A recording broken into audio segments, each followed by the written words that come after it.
요한복음에는 7개의 표적 기사가 나옵니다. 오늘 말씀이 그 첫 번째이고 요한복음 4장 46절에서 54절 왕의 신하의 아들을 고치시는 표적이 있고요. 5장 2절에서 9절 베데스다 못에서 38년 동안 앓던 병자를 고치시는 표적이 있고요. 6장 1절에서 15절 오병이어의 표적이 있고요. 6장 16절에서 21절 바다 위로 걸으시는 표적, 9장 1절에서 12절 나면서부터 눈먼 사람을 고치시는 표적, 그리고 마지막으로 11장 1절에서 44절 죽은 나사로를 살리시는 표적이 등장합니다. 공간복음서에서는 예수님께서 행하신 놀라운 일들을 예수님의 능력, 즉 디나미스라는 말을 자주 사용하고 있는데 비해 요한은 기적이라는 말 대신에 헬라어 세메이온이라는 표적이라는 용어를 17번 사용합니다. 실제 사건 너머에 있는 본질을 가르치는 표현이 바로 세메이온, 표적입니다. 표적은 일종의 사인이죠. 우리의 가야 할 길을 제시해 주시는 표지판의 성격을 가지고 있습니다. 따라서 오늘 말씀에서 예수님께서 우리에게 보여주고자 하시는 것이 무엇인지 알아야 합니다. 그것은 예수님이 누구이신지, 예수님의 이 땅에서의 사역의 방향성을 보여주고 계십니다. 오늘 말씀은 모든 생명과 기쁨의 근원이 바로 예수 그리스도이심을 가리키고 있습니다. 먼저 예수님의 어머니에 대한 이야기를 하지 않을 수 없어요. 요한복음에서는 예수님의 어머니의 이름을 마리아라고 구체적으로 거론하지 않죠. 뿐만 아니라 마리아는 오늘 말씀과 19장 26절 예수님이 십자가 위에 계실 때 그 두 곳에서만 등장합니다. 어찌 보면 예수님의 삶과 사역을 감싸는 역할로서의 어머니입니다. 예수님께서 어머니를 부르실 때 여자여라고 부르시죠. 히라보로는 귀나이라는 단어입니다. 이 여자여라는 호칭이 비하하는 호칭이 아니고 존중의 의미를 담고 있다라고 이야기하죠. 여기뿐만 아니라 4장 21절 사마리아 여인을 부르실 때도 20장 13절, 20장 15절 막달라 마리아를 부르실 때도 동일한 호칭을 사용하시죠. 예수님과 어머니의 대화에서는 일종의 예수님의 위트를 느낄 수 있습니다. 요즘 유행하는 말로 이 말을 번역하면 어쩔 TV라고 이야기해도 되지 않을까 하는 생각이 들었어요. 혹시 처음 듣는 분을 위해 간단히 설명하면 어쩌라고 가서 TV나 봐 라는 의미를 담고 있습니다. 어쩌라고, 어쩔 건데 라는 의미이고, 이 어쩔 TV의 대응 방식은 그 어쩔 다음에 그 TV 자리에 다른 가전제품들을 연결해서 말하거나 아니면 저쩔 TV, 어쩔 TV라고 했을 때 저쩔 TV라고 답하는 그런 신조어예요. 사실 공간복음서에서는 마리아는 복음서마다 조금씩 다르게 묘사되어 있고 복음서가 쓰여진 시기에 따라, 즉 후대로 갈수록 마리아의 역할이 비중 있게 표현되고 있는 것을 발견하게 되죠. 예수님이 어머니를 어떻게 부르는가와 예수님의 나와 무슨 상관이 있습니까? 라는 예상치 못한 답변보다 더 중요한 것, 그것은 예수님의 때가 무엇이고 예수님의 때가 언제인지, 예수님께서 어떤 일을 이 땅에서 행하셨는지, 그것이 더 중요한 것이죠. 예수님의 사역의 성격을 알아차릴 수 있는 것입니다. 예수님의 때란 예수님의 죽음과 부활과 승천을 이야기하죠. 요한복음 2장 4절 7장 30절, 8장 20절, 12장 23절, 13장 1절, 17장 1절, 이 구절들에서 이 예수님의 때가 등장해요. 호라라고 하죠. 예수님의 십자가 사건으로 이 요한이 말하는 때를 우리가 해석할 수 있습니다. 물론 예수님의 어머니의 태도를 통해서도 귀한 깨달음을 우리가 얻을 수 있습니다. 예수님께 기대하는 마음입니다. 그녀는 문제를 인식하고 예수님께 묻고 예수님을 믿죠. 그녀는 예수님을 믿고 기대하는 사람입니다. 그녀는 예수님을 믿기에 예수님께 해결책을 찾는 사람들을 초대하고 있어요. 야고보는 야고보서 4장 8절 전반부에서 이렇게 고백하고 있습니다. 하나님을 가까이 하라. 그리하면 너희를 가까이 하시리라 라는 말씀이죠. 이 믿음은 초대의 성격을 갖고 있고 그 특징은 서로 초대하는 것이죠. 하나님께서 우리를 초대하시고 우리도 하나님을 초대하는, 그렇게 가깝게 지내는 것, 그것이 바로 믿음이죠. 예수님이 함께 계심이 얼마나 중요한 것인지를 깨닫게 됩니다. 이 표적은 예수님이 이미 그곳에 계셨기 때문에 일어나는 것이죠. 그리고 그 믿음의 행동으로서의 기도가 중요함도 깨닫게 됩니다. 기도는 들음으로 시작되고 하나님의 말씀에 귀 기울이는 것, 그것 자체가 기도이죠. 동시에 우리 삶 속에서는 우리의 필요를 바라고 원하는 그 기도도 하나님께 드리게 되죠.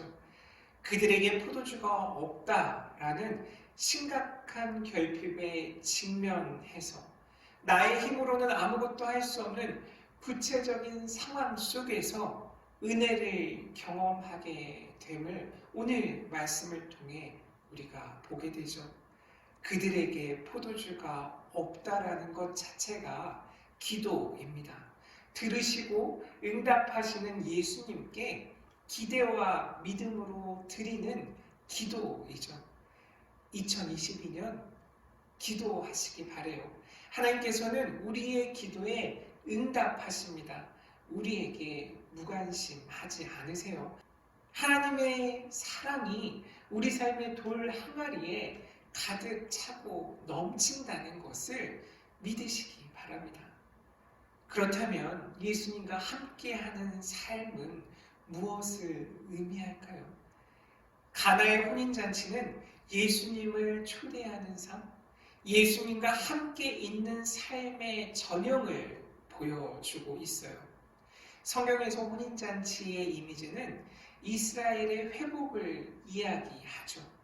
하나님과 백성 사이에 풍성한 관계를 나타내는 은유입니다.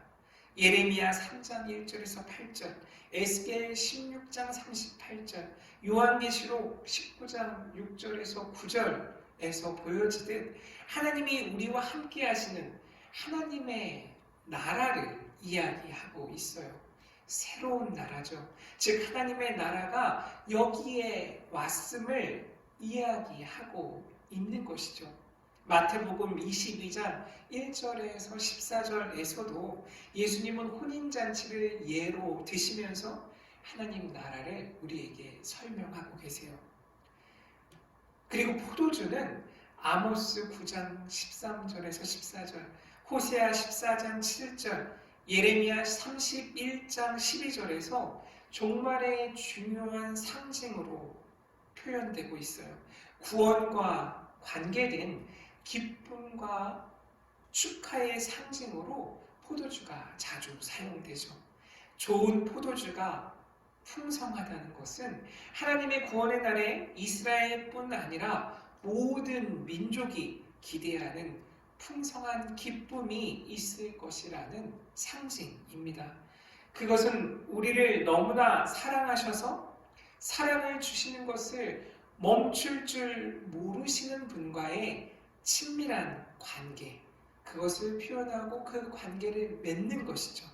오늘 말씀의 혼인잔치와 풍성한 포도주가 묘사하는 것은 바로 그런 삶이죠. 이 세상에서 우리를 지탱해주는 넘치도록 풍성한 은혜의 원천이 바로 예수 그리스도이심을 고백하게 됩니다. 결핍이 있는 곳을 채워주고 슬픔과 갈등 속에서도 기쁨을 주시는 그 은혜가 말씀의 성취이신 예수 그리스도이시죠. 풍성한 삶은 예수 그리스도와 함께 예수 그리스도 안에서 우리가 살아갈 때 우리 삶의 슬픔과 고통, 죽음조차도 파괴할 수 없는 풍요롭고 충만한 그런 영원한 삶을 우리가 살아갈 수 있다라는 것을 보여주시는 거예요. 이것이 바로 임마누엘 신앙입니다. 그래서 예수님과 함께 하는 삶은 기쁨이 회복되는 구원의 잔치입니다. 고대 혼인잔치 기간이 상당히 길었던 것을 감안하면 이 결혼식에서 포도주의 부족은 정말 심각한 문제였어요.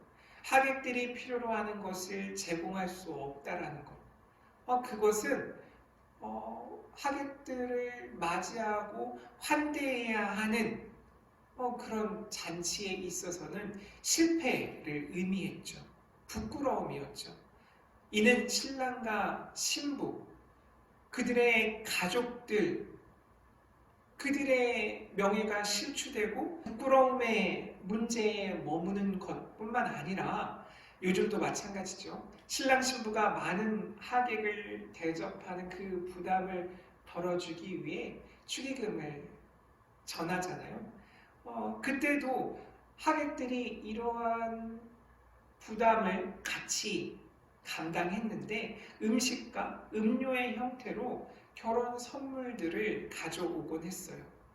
따라서 잔치 중에 포도주가 떨어진 상황은 결혼하는 가정의 결핍, 그 문제 외에도 그 잔치에 참여하는 사람들, 지역 공동체의 결핍의 상황을 드러내고 있는 것이라 할 수 있죠. 오늘 말씀에 돌 항아리 하나가 보통 20에서 30갤런이라는 용량의 큰 항아리라고 해요. 대략 1갤런이 우리가 쓰는 부피 단위로는 3.8리터 정도 된다고 하거든요. 그러니까 이런 큰 돌 항아리가 6개나 있었잖아요. 대략 계산해 보면 450리터에서 680리터의 엄청난 포도주였던 거죠.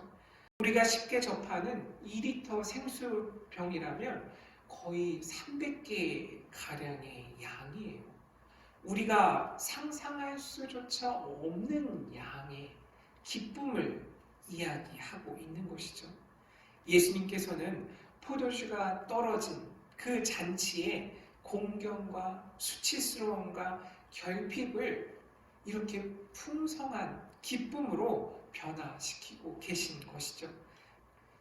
기쁨의 회복이 바로 구원임을 이야기하고 있습니다. 예수님과 함께하는 삶은 그래서 새로운 잔치입니다.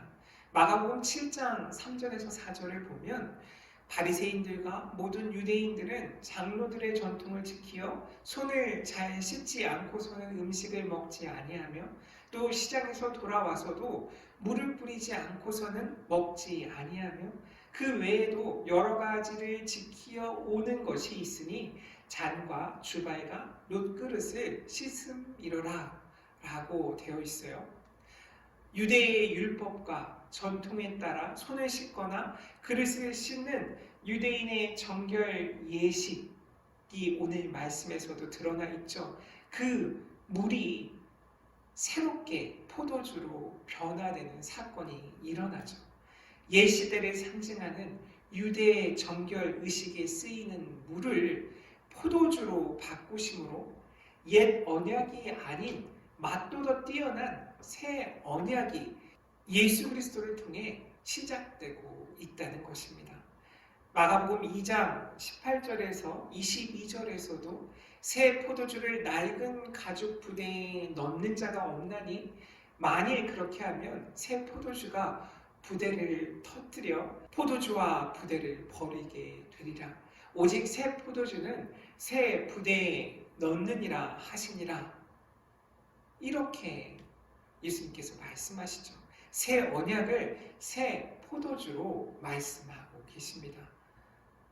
이렇듯 예수 그리스도와 함께하는 삶은 새 언약의 시대가 새롭게 시작되는 삶입니다. 완전히 새롭게 변화되는 것이죠. 새롭게 창조되는 사건입니다. 그리고 예수님과 함께하는 삶은 반전과 역전의 잔치입니다. 이는 예수님의 첫 표적이 갈릴리 가나에서 일어났음을 통해 깨달을 수 있죠. 갈릴리의 가나는 나사렛에서 북동쪽으로 약 6에서 7km 지점에 위치하고 있어요. 갈릴리에서도 작은 동네죠. 예루살렘 성전이 아닌 이곳에서 예수님의 영광이 드러나고 있는 것이죠. 또 오늘 이 표적에서 예수님의 영광을 바로 옆에서 경험한 사람들, 그들은 신랑이나 신부, 연회장, 어떤 중요한 손님들이 아닌 하인들이었어요. 하인들이 예수님의 영광을 목격합니다. 예수님이 하시는 일의 성격이 드러나죠. 반전과 역전이에요. 예수님과 함께 있으면 우리도 이 반전과 역전에 참여할 수 있다는 거죠. 그것을 경험할 수 있다는 것입니다. 예수님과 함께 있는 삶의 잔치에서 맛보게 되는 삶의 반전을 우리는 기대해야 하는 것입니다. 마지막으로 말씀은 예수 그리스도의 영광을 증언하고 있어요. 11절 예수께서 이 첫 표적을 갈릴리 가나에서 행하여 그의 영광을 나타내심에 제자들이 그를 믿으니라. 아멘. 영광은 능력으로 임하시는 하나님의 현현이에요. 출애굽기 16장 7절에서 10절에서처럼 하나님이 나타나시는 거예요. 십자가와 부활이 바로 예수 그리스도의 영광이죠. 하나님의 나타나심이죠. 요한복음 7장 39절 이는 그를 믿는 자들이 받을 성령을 가리켜 말씀하신 것이라. 예수께서 아직 영광을 받지 않으셨으므로 성령이 아직 그들에게 계시지 아니하시더라. 12장 16절 제자들은 처음에 이 일을 깨닫지 못하였다가 예수께서 영광을 얻으신 후에야 이것이 예수께 대하여 기록된 것임과 사람들이 예수께 이같이 한 것임이 생각났더라. 여기서도 예수 그리스도의 십자가 사건과 부활 사건이 일어난 후에 제자들이 그 모든 것들, 예수님과 함께 경험했던 모든 것들을, 그 말씀을 깨닫게 되었다. 기억하게 된 그것을 증언하고 있는 것이죠. 12장 23절 예수께서 대답하여 이르시되 인자가 영광을 얻을 때가 왔도다. 12장 34절 인자가 들려야 하리라. 이것이 영광이죠. 13장 31절에서 32절 그가 나간 후에 예수께서 이르시되 지금 인자가 영광을 받았고 하나님도 인자로 말미암아 영광을 받으셨도다. 만일 하나님이 그로 말미암아 영광을 받으셨으면 하나님도 자기로 말미암아 그에게 영광을 주시리니 곧 주시리라. 이렇듯 요한복음에서의 영광은 육신이 되신 말씀을 묵상하는 것이에요. 말씀이신 예수 그리스도가 우리 가운데 거하신다라는 것을 깨닫게 되는 것. 깨닫게 되는 것이 바로 영광입니다. 우리는 주연절기를 살아가고 있습니다. 오늘 말씀의 기쁜 소식은 하나님의 통치, 하나님의 나라가 우리 모두에게 임했다라는 것이에요. 갈릴리 가나의 혼인잔치를 통해 오늘 우리는 예수 그리스도를 만났습니다. 예수님은 우리와 아주 가까이 계세요. 우리도 그 잔치에 예수님과 함께 있음을 이 시간 저와 여러분 고백하시기 바랍니다. 믿음으로 주님의 영광에 참여하는 저와 여러분 되시길 주님의 이름으로 간절히 축원합니다. 아멘.